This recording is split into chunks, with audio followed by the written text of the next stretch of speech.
A este panel lo hemos titulado Financiando la EPS. Aquí se abordarán los desafíos y oportunidades de financiamiento en el sector de la economía popular y solidaria.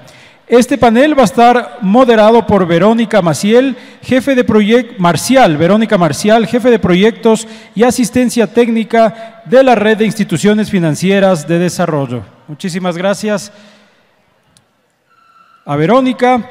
Y el panel va a estar conformado por David Armas, presidente de la Red de Cajas de Ahorro del Norte.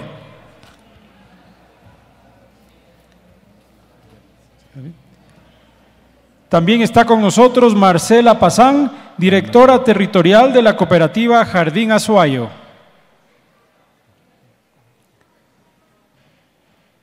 Y también nos acompaña Carlos Naranjo, experto en finanzas populares y parte del equipo de construcción de la Ley Orgánica de Economía Popular y Solidaria. Este panel nos guiará en la búsqueda de alternativas sostenibles y justas de financiamiento para impulsar proyectos solidarios. Recordarles que también el equipo de logística les irá pasando los papelitos para que puedan realizar las preguntas que ustedes deseen formular acá al panel. Entonces le dejamos con la moderación a Verónica Marcial.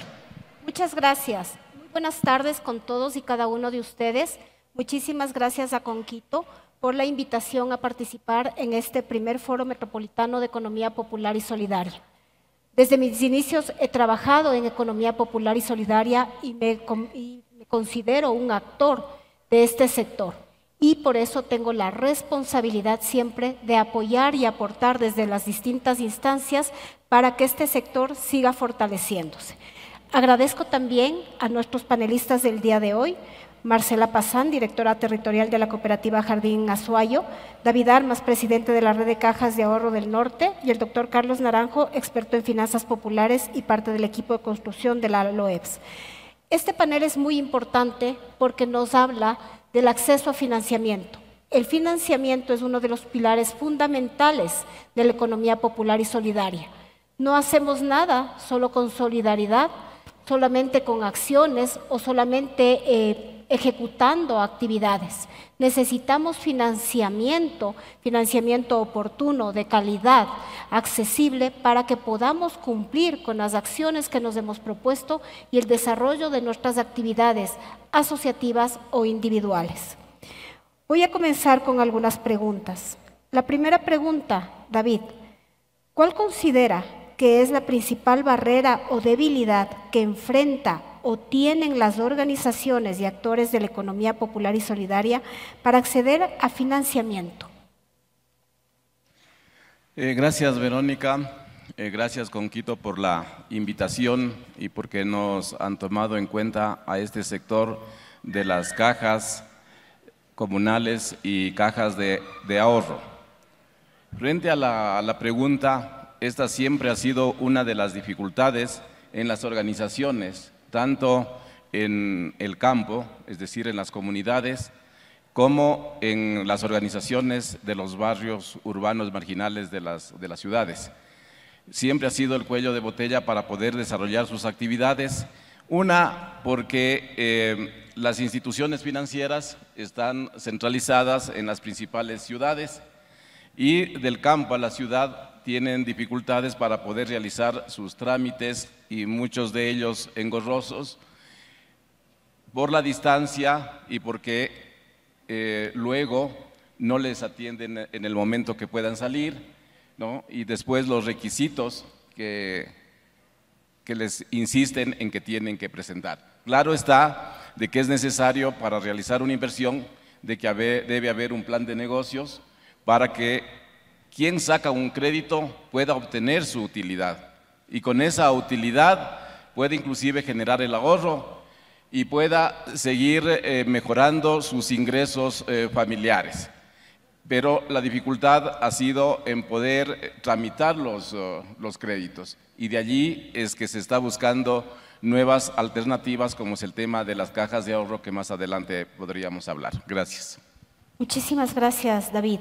De igual manera, Marcela, ¿cuál consideras que es la principal barrera o debilidad que enfrenta o tiene las organizaciones y actores de la economía popular y solidaria para acceder a financiamiento? Muchas gracias, Berito. Primero, saludar a todos los que nos acompañan, agradecer la invitación y felicitar también a las diferentes autoridades y sobre todo a Conquito por este espacio que sin duda lidera con el ejemplo lo que es la intercooperación. Lograr ver hoy a tantos colegas, a tantos maestros también que han sido parte de este proceso de aprendizaje para mí y para muchos de mis compañeros ha sido muy, muy grato y este es un claro ejemplo, así que más bien pido un aplauso para todos los que han estado organizando este espacio. Respecto a la pregunta, yo me atrevería a decir que existe una necesidad fundamental en que las personas tengamos educación financiera y sepamos aprender a gestionar nuestras finanzas. Yo les voy a poner dos casos de socios que han llegado a la institución a solicitar un crédito. El primero dice, mijita, ¿cuánto me da a mí un crédito? ¿Cuánto necesita? No, ¿hasta cuánto me da? Pero ¿cuánto necesita? Entonces, no hay una planificación cuando yo necesito el crédito. Tenemos el socio B, que en cambio dice, señorita joven, mire, yo estoy necesitando $5,680. Tengo capacidad para pagar una cuota de más o menos esto y yo creería que puedo endeudarme hasta tanto tiempo. Esa es una persona que vino planificando una deuda, porque sabe exactamente en lo que va a gastar o destinar ese dinero.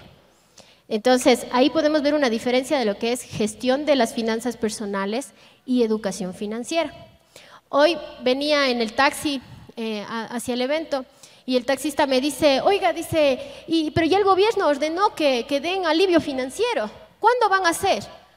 Y yo digo, siempre ha habido alivio financiero. Siempre hubo refinanciamiento, siempre hubo reestructuración, siempre hubo crédito para consolidación de deudas. Todas las instituciones o la mayoría tienen también periodos de gracia. Siempre hubo, no se deje engañar. Entonces, el alivio financiero viene atado a la necesidad de cada persona. Lo que le sirve al uno no le sirve al otro. En el caso puntual de las organizaciones, tenemos también una gran debilidad en la madurez de la organización. A veces se ha propuesto, por ejemplo, en casos puntuales también de organizaciones, créditos colectivos. Entonces, cuando yo digo, a ver, doctor Naranjo, usted me va a garantizar un crédito a mí, el doctor dice, si yo ni le conozco, pero si son de la organización, sí, pero yo no confío en mi compañera o en mi compañero.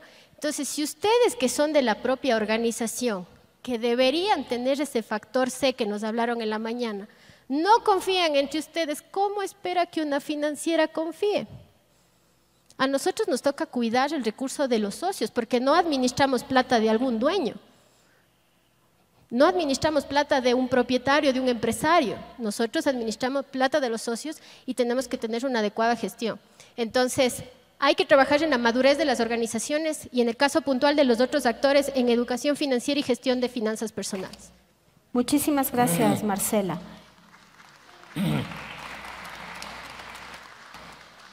Carlos, ¿cuál considera usted que es la principal barrera o debilidad que enfrentan las organizaciones o los actores de la economía popular y solidaria para acceso a financiamiento? Gracias. En primer lugar, una aclaración. No soy experto en finanzas populares, para nada.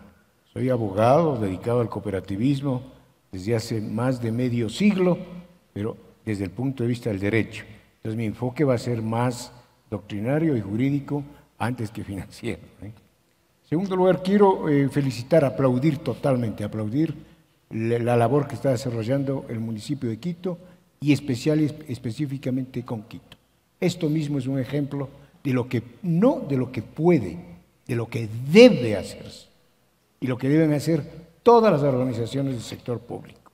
Bien, y tercero, pues, después de la aleccionadora intervención del alcalde Pavel Muñoz, aunque no crean mucho de la pregunta que me acaba de hacer nuestra compañera, ya contestó el alcalde. Yo me limitaría más bien a resumir algo de lo que él dijo como respuesta.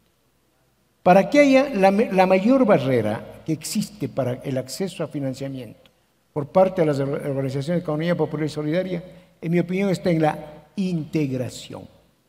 O si ustedes quieren mejor, la falta de integración. ¿Por qué? Hablamos de solidaridad, hablamos de autogestión como principios. Eso es autofinanciamiento. Pero ¿qué ocurre? No hay integración. Mientras las cooperativas de los segmentos grandes están por su lado y, que diría yo, es notorio, los informes de la SEP lo dicen, el 52% de los créditos otorgados por las cooperativas de ahorro y crédito está orientado al consumo, cuando debería ser a la producción. Así de sencillo. Por otro lado están las cooperativas de ahorro y crédito, los segmentos 4 o 5, las cenicientas del sector financiero cooperativo y las cajas de ahorro y los bancos comunales. Cada uno por su lado. Y más allá de eso, ¿convertidas en qué? Convertidas en ventanillas de los bancos privados. Porque todas las cooperativas depositan sus dineros o los manejan sus dineros en cuentas bancarias de los bancos privados, existiendo un banco, como ya lo mencionó el compañero Luis Hinojosa en su intervención. El Codesarrollo, ese banco debería ser o convertirse en el banco de la economía solidaria. Debería ser ese el banco de las cooperativas, el banco de las cajas de ahorro. Barrera. Ya me salté eso. Me quedé con algo, bueno. Puede terminar, doctor. Gracias. Entonces decía la falta de integración. El momento que esté integrado el sector financiero popular y solidario, el momento en que las cooperativas de los segmentos 1 y 2 piensen en apadrinar a organizaciones de los otros sectores, del sector no financiero, a las organizaciones de la EPS, de servicios, de catering, etcétera, etcétera. En ese momento podremos hablar ya de una verdadera integración y de un verdadero sector solidario. Mientras eso no ocurra, no podemos pensar en que haya un fortalecimiento y un desarrollo del sector. Muchas gracias.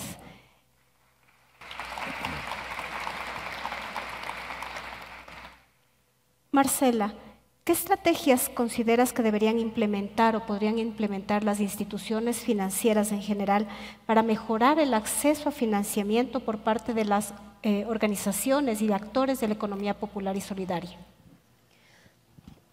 Bueno, están algunas autoridades del sector, así que voy a cuidarme lo que digo. Pero personalmente creo que sí se desvirtúa mucho de las finanzas solidarias cuando intentamos agrupar al producto financiero dependiendo del sector. Existen muchos grupos, muchos sectores vulnerables con necesidades de acceso a intermediación financiera, no necesariamente a crédito, sino a manejar sus cuentas. Y por ahí se han derivado los créditos de colores. Entonces, si sacáramos un crédito violeta, el crédito naranja, el crédito azul, el crédito verde, o sea, vamos a tener un arco iris de créditos y creo que por ahí no va el asunto. Nosotros particularmente como Jardín Azuayo ni siquiera tenemos diferenciado en micro y consumo.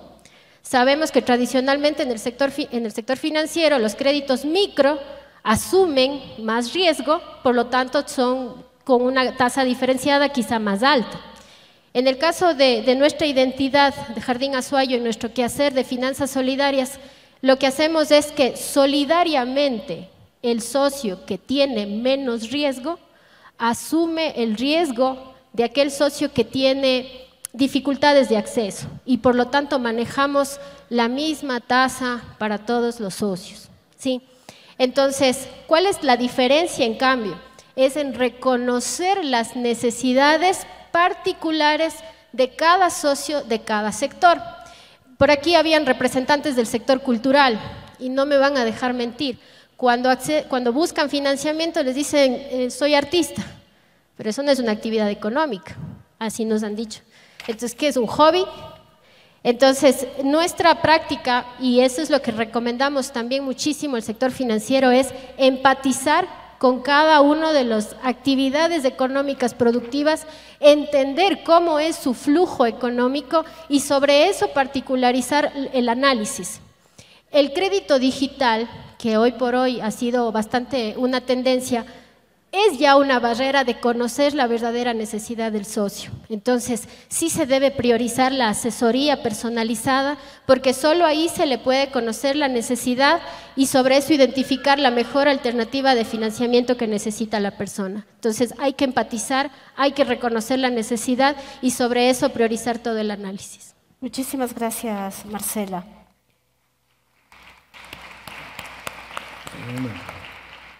David, ¿qué estrategias deberían implementar las instituciones financieras o los actores financieros para mejorar el acceso al financiamiento de las organizaciones y los actores de la economía popular y solidaria?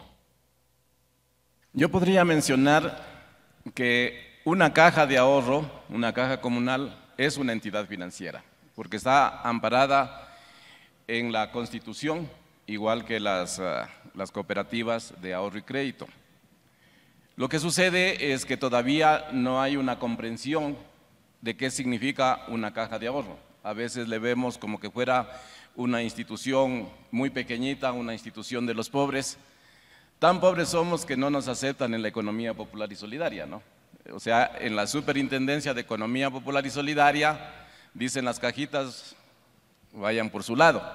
Como que hay la idea de que dicen, nos reunimos un grupo de amigos, ponemos una cuota y el fin de semana nos tomamos unas cervezas y esa es la caja, ¿no es cierto? ¿Para qué quieren personería jurídica inclusive? Entonces, este momento, la CEPS ha mencionado de que para operar, para funcionar una caja de ahorro, no requiere de personería jurídica, pero sí se lo puede hacer a través de la notaría y luego obtener el RUC. Lo importante es que vayamos dentro de las organizaciones generando el ahorro. A veces decimos somos muy pobres, no tenemos capacidad de ahorro, pero cualquier dinero que tengamos, cada uno, difícilmente ahorramos. Si logramos pasar esa barrera del ahorro y luego con la confianza entre los miembros, socios de una organización, sea esta asociación, comunidad o cooperativa de producción, podemos tener nuestro capital para poder realizar los créditos a sus socios, créditos que sean oportunos bajo la necesidad de tener un plan de negocios para poder hacer una buena inversión. Y en ese sentido, en 13 años que se ha venido en este proceso de las cajas, hemos visto buenos resultados, principalmente en las comunidades donde se han entregado los créditos para agricultura, para ganadería y el tema de morosidad, porque hay que ir creando, o sea, lo que hablaba la compañera de educación financiera, ¿no es cierto? Es importante generar la disciplina del pago, porque muchas veces decimos, la caja de ahorros es legalmente constituida hasta que me den el crédito. Cuando voy a devolver el crédito dicen, la caja es ilegal, ¿por qué tengo que devolver? ¿No es cierto? Entonces es importante que vayamos entendiendo durante este proceso. Entonces, durante estos años, las cajas han ido creciendo, como también ha habido algunas cajas que han tenido dificultades. Entonces, yo creo que es importante aprovechar esta herramienta de en cada asociación poder generar una caja de ahorros para poder recibir el financiamiento. Muchísimas gracias, David.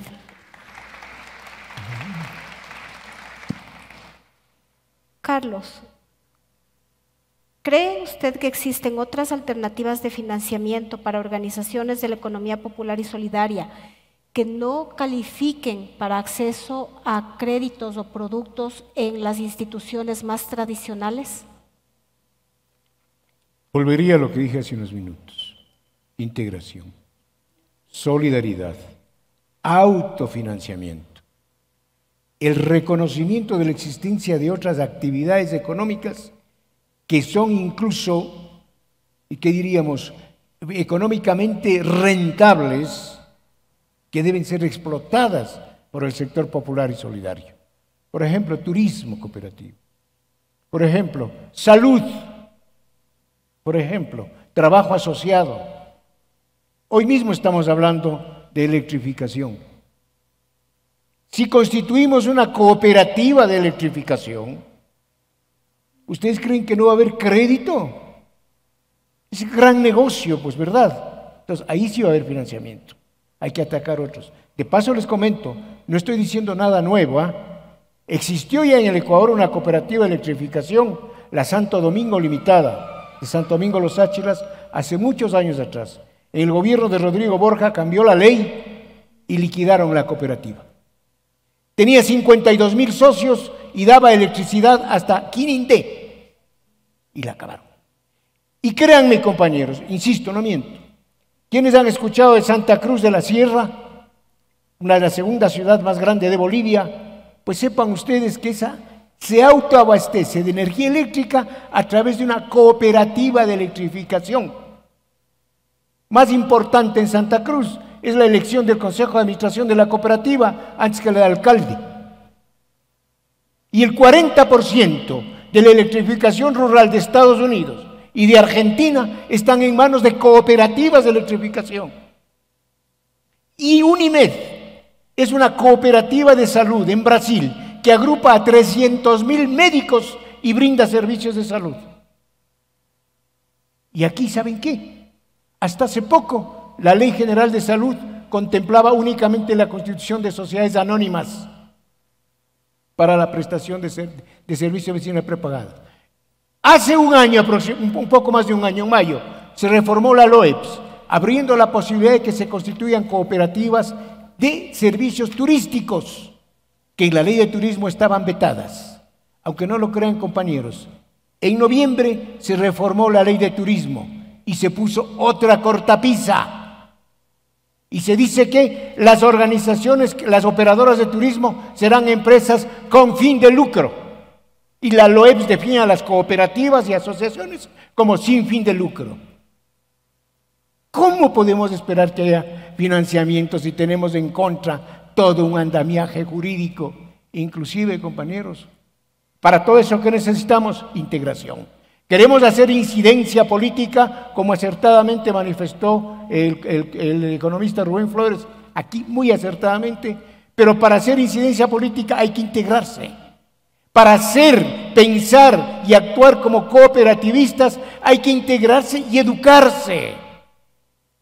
No podemos ver en la cooperativa de ahorro y crédito solo la oportunidad, como decía Marcelita, ¿cuánto me van a prestar? O ahorro solamente hasta cuando acceda al préstamo y de ahí me olvido del ahorro. No podemos dejar de potenciar, insisto, instituciones que son propias del sector, pero que muchas veces por falta de formación las olvidamos. El ideal es primero formar cooperativistas y de ahí pensar en formar cooperativas, compañeros. Muchísimas gracias, Carlos. Por favor, si me pueden ayudar con las preguntas.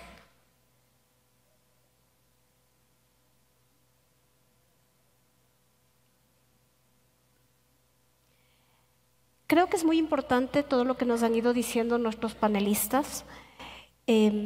Todo pasa, de alguna manera, por la parte en la que nosotros estamos gestionando nuestra información, nuestra forma de educación y también la planificación que desarrollamos de nuestras actividades. ¿Cómo yo puedo tener un acceso a financiamiento o saber qué requiero si yo no tengo claridad en el manejo interno de mi actividad, más allá de que sea una actividad individual o una actividad asociativa? Necesitamos tener control principalmente de nuestra gestión administrativa financiera para saber qué necesito. Marcela lo decía, muchas veces vienen al ojo, como se dice, a pedir un crédito o para ver si es que logro acceder al crédito, pero no tengo claridad de qué necesito, cuánto necesito, para qué necesito y sobre todo si lo voy a poder pagar. Entonces creo que es importante también como actores de la economía popular y solidaria que seamos responsables de la gestión propia de nuestros recursos, desde la familia, pero también con los emprendimientos. Y esta responsabilidad pasa primero por el conocimiento y la planificación. Bueno, tenemos aquí algunas preguntas. La primera pregunta es, ¿cómo fomentarían una educación financiera a todos los negocios que forman parte de la economía popular y solidaria? Voy a comenzar con Marcela. La única forma de potencializar el alcance o de lograr llegar a más personas es a través de la intercooperación. Por ponerles un ejemplo, nosotros como institución hemos desarrollado al menos 8 programas de educación en gestión de finanzas personales, educación para jóvenes, fortalecimiento de organizaciones, en temas de emprendimiento, 8 programas, pero solitos no podemos. Entonces, lo que hemos generado son alianzas estratégicas con el GAD provincial de Pichincha, con Conquito, y así sumamos esfuerzos, sumamos voluntades. Tenemos también otros acuerdos de cooperación, incluso la mesa técnica para fomentar el tema de EPS. Ahí tenemos un trabajo conjunto también con el Grupo Social FEP, con Maquita y demás actores, porque el éxito, la base es la integración. Entonces nosotros como actores necesitamos dar el ejemplo y es a través de estas alianzas estratégicas se puede canalizar. Hoy por hoy una herramienta es la virtualidad. Tenemos que también evolucionar metodologías, tenemos que utilizar herramientas virtuales, evolucionar metodológicamente también. Entonces, hay un conjunto de acciones que se pueden hacer, pero la base siempre va a ser la intercooperación. Muchísimas gracias. Tengo una pregunta que le voy a pedir a Carlos y a David que puedan responder. Tiene que ver con cómo se están legalizando las cajas de ahorro y crédito. Carlos, por favor. ¿Cómo se están? Perdón. Legalizando las cajas de ahorro y crédito. Ese es precisamente el grave problema que mencioné hace unos minutos. En la primera pregunta, al responder la primera pregunta, decía las cajas de ahorro y los bancos comunales olvidados. Miren, compañeros, jurídicamente se quitó la posibilidad de que las cajas de ahorro adquieran personalidad jurídica mediante una regulación dictada por la Junta de Regulación Financiera, que de paso prohibió la denominación de bancos a los bancos comunales y ordena que se llamen cajas comunales y ya no bancos. ¿Y saben por qué? Porque en los considerandos dice que el Comité de Basilea dispone que solamente podrán llevar la palabra bancos quienes sean controlados por las superintendencias bancarias. No sé el banco de sangre si sigue existiendo. No sé. Ah, no, pero para los bancos del barrio no les pasó nada. Pero a los bancos comunales sí les quitaron la denominación. Y por esa razón. Las cajas de ahorro y los bancos comunales impedidos de acceder a personalidad jurídica quiere decir que legalmente no existen. Legalmente no son sujetos de derechos ni sujetos de obligaciones. Y extraña, compañeros, eso. En Venezuela, con todos los defectos que tenga el país, pero antes de Maduro y de Chávez, ya existía una ley de cajas de ahorro. Y aquí se dice, las cajas de ahorro no pueden ni siquiera existir jurídicamente. ¿Qué hacemos? Integrarnos. Insisto, la integración, la unión, la solidaridad. El momento en que un sector cooperativo, un sector de la economía popular y solidaria salga a las calles de Quito, serán 100,000 personas. ¿Qué creen ustedes que ahí no va a escuchar el gobierno? Cualquier gobierno va a escuchar. Cualquier gobierno va a escuchar. Antes no. Entonces, compañeros, hay que pensar en eso. ¿Queremos hacer incidencia? Sí. Pero para eso, insisto, integrarnos. Integrarnos. La respuesta a las cajas de ahorro. Gracias. David, duele, pero es la verdad. Sin embargo, a pesar de estas dificultades jurídicas que están presentes, ha habido cajas que tenían personería jurídica en el CODEMPE hace 13 años y esas no las pueden quitar, ¿no? Las actuales que se estaría constituyendo en las notarías, que sin embargo logramos tener un RUC, podemos continuar trabajando. Por eso que es importante que exista, como decía, la cultura del ahorro y más que todo la confianza entre los socios, ¿no? Y luego poder desarrollar actividades productivas en donde realmente se tenga utilidades para cada uno de los socios de esto, ¿no? Viene también este criterio un poco abstracto que es la utilidad y dice que no se debe generar utilidades, ¿no es cierto? Lo que sucede es que toda institución, especialmente las cajas, deben generar utilidades pues, para subsistir. Lo único y la diferencia es en que la repartición de las utilidades debe ser equitativa, de acuerdo a la decisión de la Asamblea.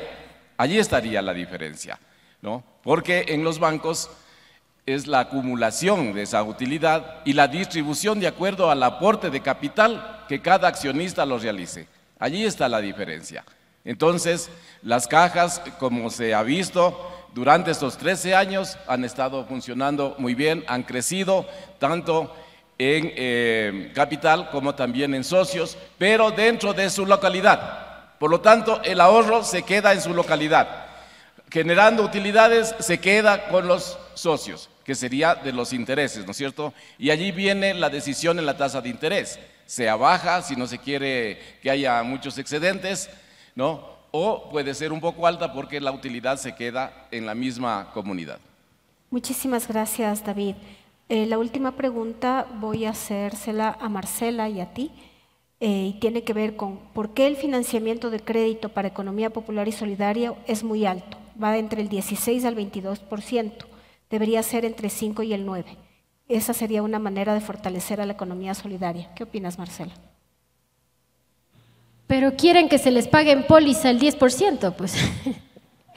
Entonces debe haber coherencia, ¿no? Muchas personas cuando buscamos dónde colocar nuestros ahorros en póliza, queremos la que más nos pague. Y debe haber coherencia. Si es que yo exijo que una cooperativa me pague 10% en póliza, sumémosle mínimamente el 8% que la cooperativa necesita para pagar sus gastos operativos y todo el servicio que se requiere en el manejo de fondos. Mínimamente un crédito está saliendo al 18%, siendo cautos. Entonces, tiene que haber coherencia. Si nosotros queremos que las tasas de crédito sean accesibles, también tenemos que trabajar con instituciones que las tasas de ahorro sean coherentes. ¿Sí? Eso es uno. El primero es la coherencia. Segundo, hay que tratar de mitigar el riesgo. Las cooperativas o las instituciones financieras suben la tasa cuando asumen riesgo. Entonces, formas de mitigar el riesgo es, como organización, también tener las garantías necesarias para que el riesgo en ese crédito sea bajo. Ahora, cuando hablo de garantías, no me refiero a la casa que va a hipotecar, al carro que va a prendar, no me refiero a eso. Me refiero al capital social, al tejido social que tiene la organización. Luchito Hinojosa dejó clarísimo cuando hablábamos del tejido social, de esa construcción de confianza, de la madurez que tiene la organización. Esas son otras estrategias para mitigar el riesgo y que obviamente impactan en los análisis. Pero ya digo, primero la coherencia. Muchísimas gracias, Marcela. David, por favor. Como decían antes, o sea, la tasa de interés en el caso de las cajas de ahorro ya depende de los socios.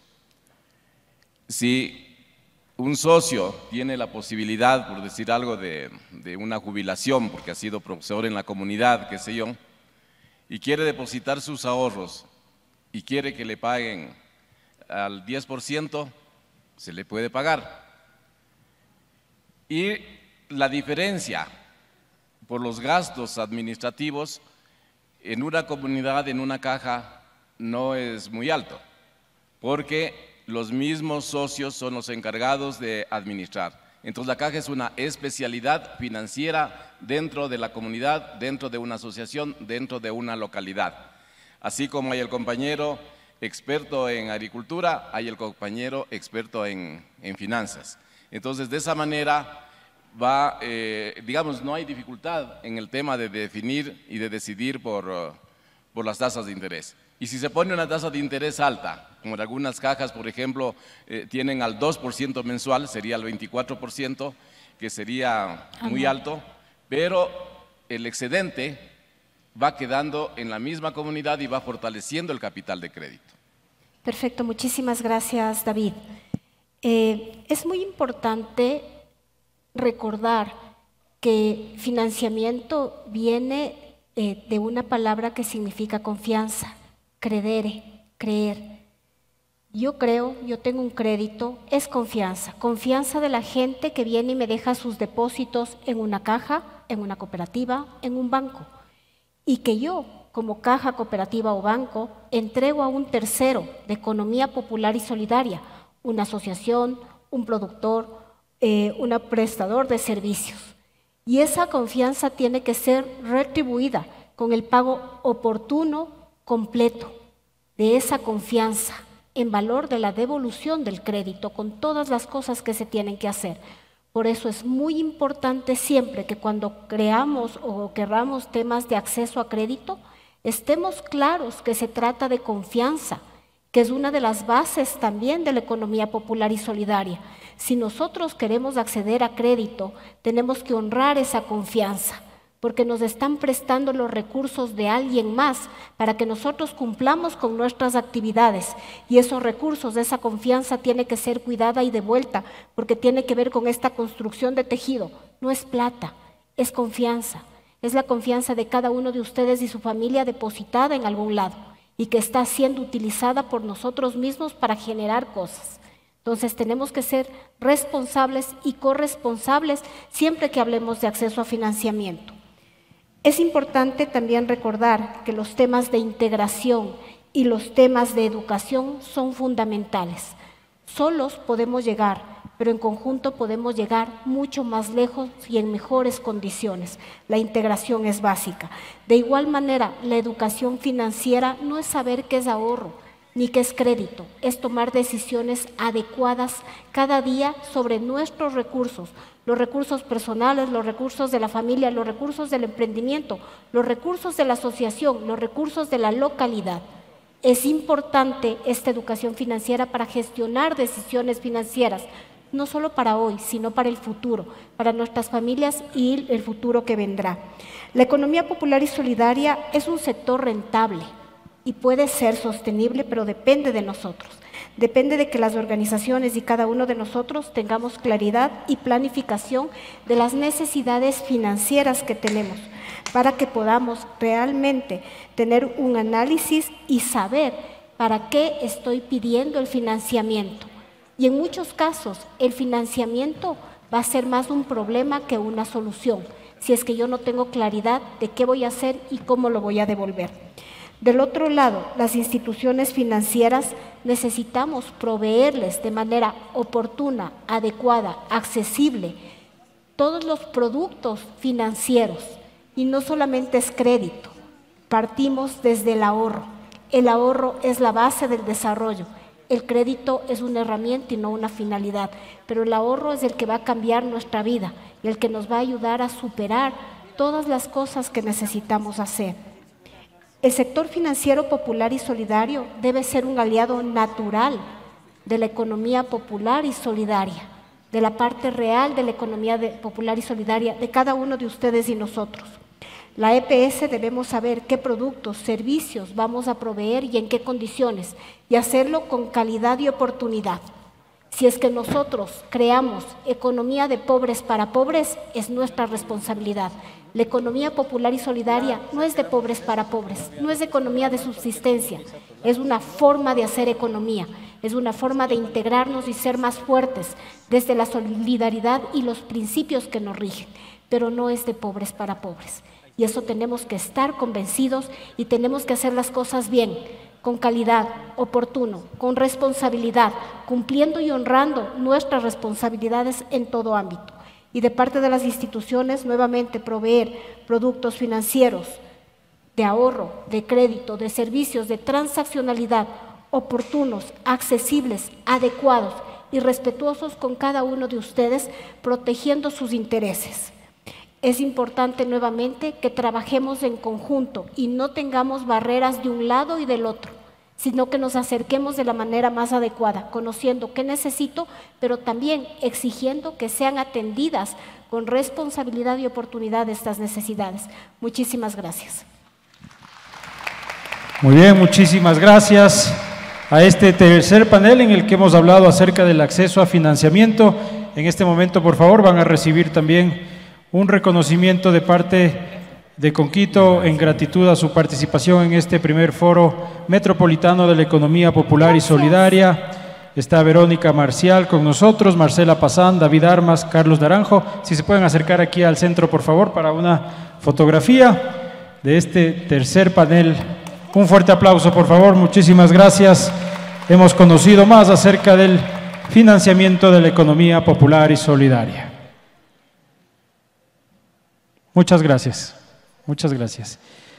Muy bien, y previo al cuarto panel vamos a hacer un nuevo receso para listar unos temas logísticos. Nuevamente les invitamos, por favor, a que recorran los stands de todas las instituciones que están presentes acá. Vamos a hacer un pequeño receso de unos 10 minutos aproximadamente y enseguida volvemos ya acá nuevamente para concluir con el cuarto panel de este primer foro metropolitano de economía popular y solidaria.